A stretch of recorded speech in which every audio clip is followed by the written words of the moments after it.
hidden. They held whole towns like York and Mechanicsburg for ransom. Local civilians in their wagons and carriages, burdened with valuables, fled ahead of the dusty gray columns of ongoing rebels. Meanwhile, Meade's Union Army of the Potomac was tramping north at the double quick, spread thin across northern Virginia and western Maryland, searching frantically for Lee. To intercept him before it was too late. And right in the very thick were the most prized possessions of it all. The trains, the local folks' engine of escape, and the invaders' road to victory. On that road lay the crucial covered bridge across the Susquehanna River at Wrightsville and Columbia. If the locals could disable the bridge before Lee's vanguard reached it, the mile-wide river would force the Confederates to abandon their grand plan. The history books tell us the bridge was burned and the rebels did turn back. As Union forces began closing in, Lee regrouped his army at a small little crossroads town called Gettysburg and collided there with the Federals on July 1st, 2nd, and 3rd in a bloodbath to the South's quest for independence.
folks, speaking on behalf of the ruin-clad 19th century, perhaps it won't be considered indelicate of me to notice the scandalous state of undress of so many of the visitors at that most unusual pleasure ground we seem to have just traversed. They appear to my 19th century eyes to be converted around in their undergarments. This is not the Lancaster County I am familiar with.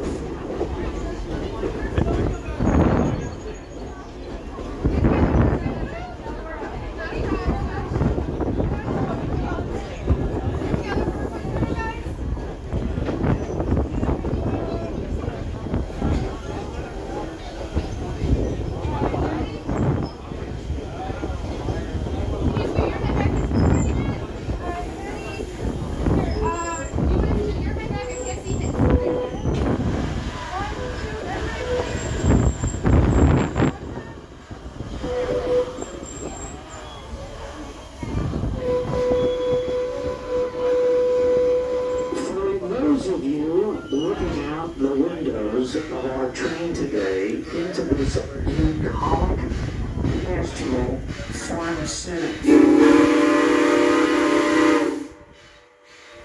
you might be thinking, this doesn't.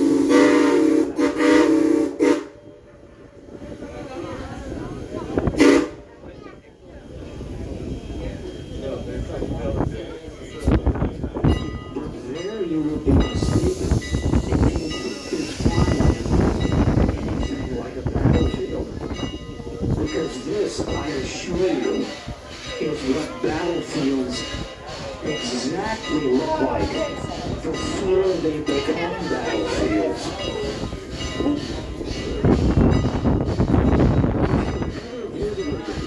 Not too far away, the National Historical Military Park.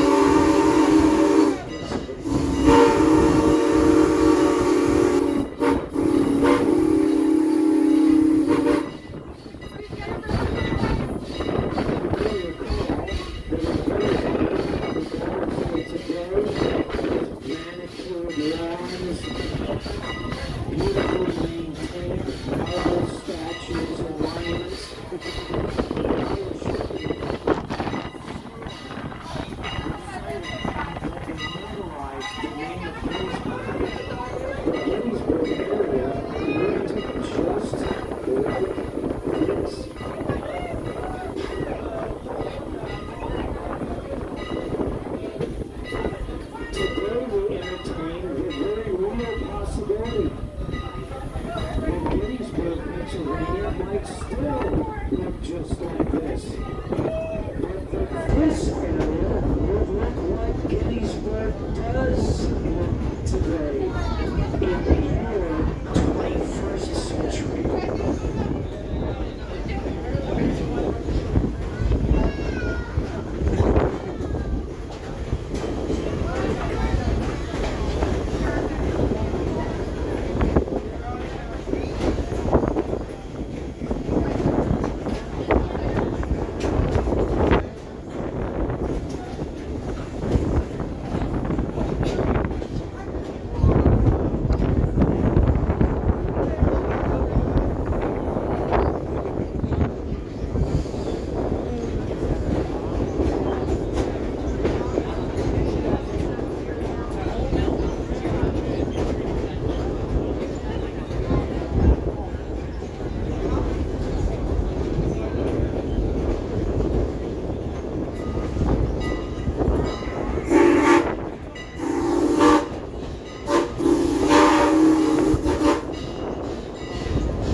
Remember, folks, just a reminder, please don't break the plane of this wall, okay?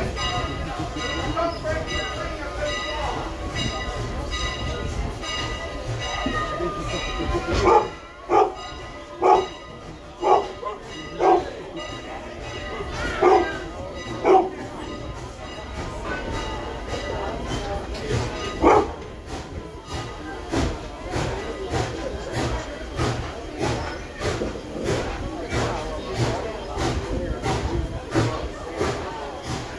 Our tracks are now coming alongside the main line of what in 1863 would have been the Pennsylvania Railroad, or what we in this area call the Mighty Pensy. In military terms, for a force like General Lee's Confederates, this juncture is of crucial significance, which explains the presence of our Union boys right where the tracks come together. That rousing huzzah was in honor of President Abraham Lincoln, who, despite earlier doubts, is conclusively on our train today. Never run to view the action from the rear, our president clearly wants a front row seat, because the Union does hang in the balance today.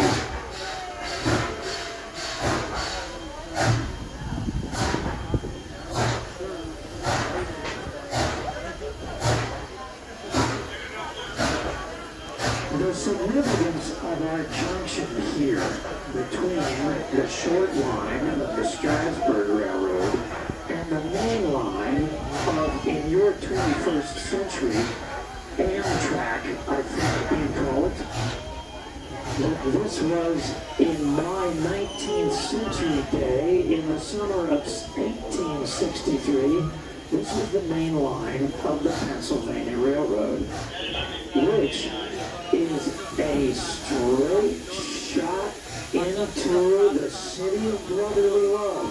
Folks, I cannot emphasize enough. Please do not put your arms The and hands military implications of this junction, where Lee's forces heading east across Lancaster County can here, if they get here in time and in adequate numbers, they can open the road right up all the way into Philadelphia. If that happens before the Union Army of the Potomac can reach here in enough numbers to repel the Confederate invaders, the future of the Union is in serious doubt. How important is Philadelphia, you might ask? Well, besides being one of the northern state's most significant ocean ports, it also is of tremendous psychological value, being the birthplace of American liberty all the way back in the days of the spirit of 1776. For that city to fall into rebel hands will play right into the Confederate propaganda all since the war began 2 years ago, in the spring of 1861, that the rebels themselves and not Union forces are the true heirs of the spirit of 76, and that their southern states, in pressing for their own independence, are simply continuing the proud heritage of our founding fathers like Ben Franklin and George Washington. What we are witnessing today is a race against time to see which army leads 75,000 Confederates or needs 90,000 Union federal troops.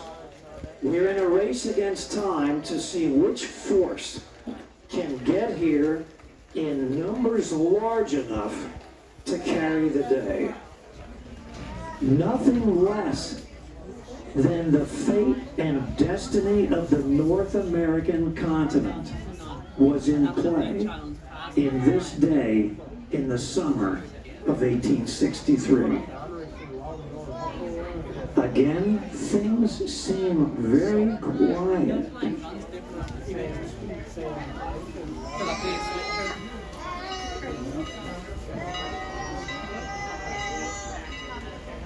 And that lone bell on our locomotive, number 89, means that something is afoot, so to speak. The locomotive at the same time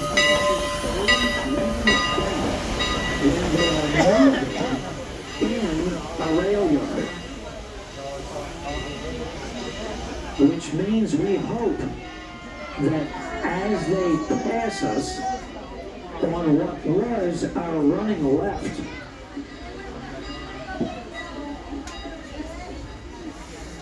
they'll be able to, without misadventure, couple up on the rear end of our train to safely take us back to East Strasburg through an area that any moment now may erupt into gunfire.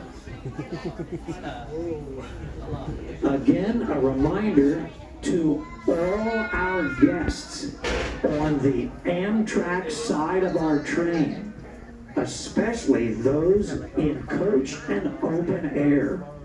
Please keep all of your heads and arms inside the windows and remain inside your car, because the Amtrak high-speed line is only inches away from some of your windows, especially in open air.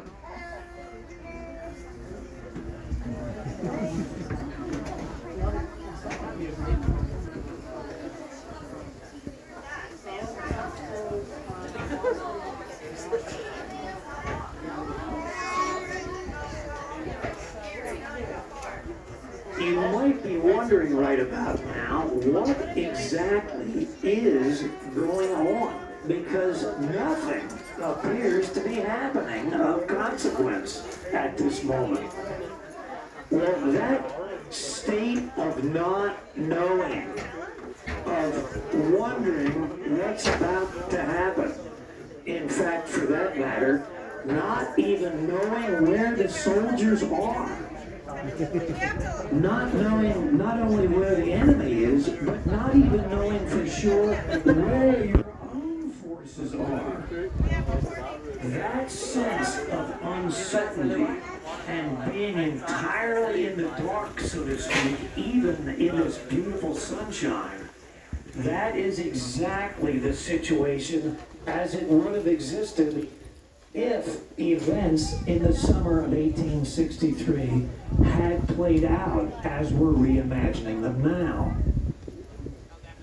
The few troops that we've seen already during this ride are only the advance elements of two huge armies, largely stumbling blind toward each other, not knowing where the other one was.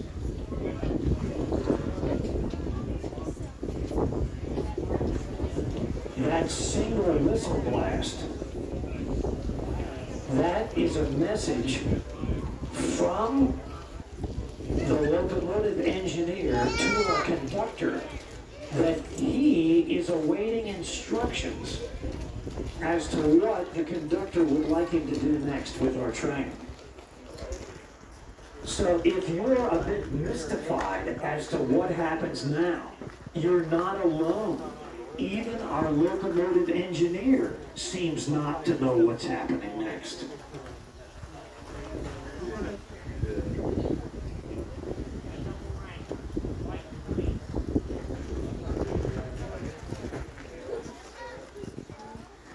Being from the 19th century, I'm not wondering about this lull, because armies in my day oftentimes moved blindly, especially if their cavalry scouts had gotten lost or were so far in advance that their reconnaissance was of no use to the bulk of the army on foot.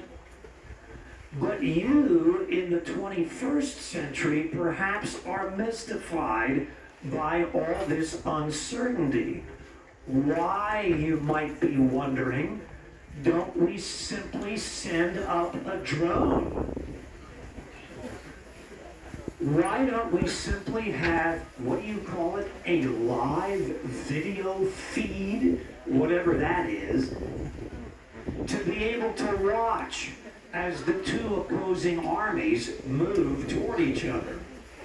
Well, I hope you realize I'm just being silly, because in 1863, that technology was so far in the future, it was unimaginable, even perhaps to very imaginative novelists like that science fiction pioneer, Jules Verne. About the most he could imagine was traveling around the world in an observation balloon. Now that did exist back in 1863. However, not in this area. Balloonists were few and far between, and their technology was considered so experimental and dangerous because you make a really big target to the other side when you're up in an observation balloon. There is no aerial observation. There is no third dimension in 19th century warfare. At ground level, a worm's eye view is the best you could hope for. And no wonder then that the armies often collided by accident in areas they weren't planning to occupy.